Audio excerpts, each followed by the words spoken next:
कमलवा फूल ना मिले जाऊ तो चाहे दुलर कमल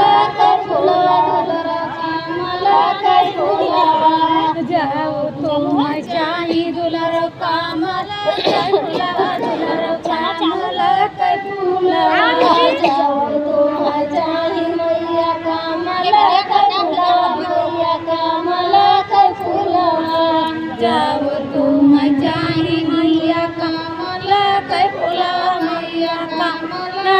फूलवा चली चलो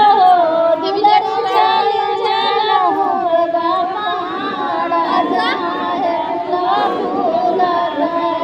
मैया चली चलो पूर्वी पहाड़ा कमलवा फूलवा हीरा माला के चली चलो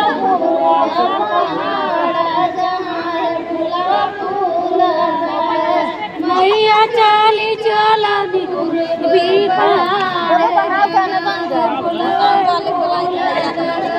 मैया मांगती कमलवा के फूल कमलवा फूलवा ना मिले मैया मांगती कमलवा के फूल कमलवा फूलवा ना मिले चाहे मैया कमल के दुलरी कमल के फूलवा जाओ तुम चाहे दुलरी कमल के फूलवा दुलरी कमल के फूलवा जाओ तुम चाहे दुलरी कमल के फूलवा कमल के फूलवा जाओ तुम चाहे मैया कमल के फूलवा मैया कमल के फूलवा चली चलो दुलरी चली चलो पछुआ पहाड़ जहाँ फूलवा फूलता है मैया चली चलो पछुआ पहाड़ जहाँ फूलवा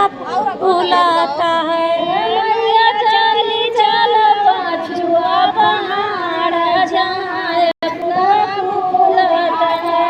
मैया चली चलो पछुआ पहाड़ जहाँ फूलवा फूलता है।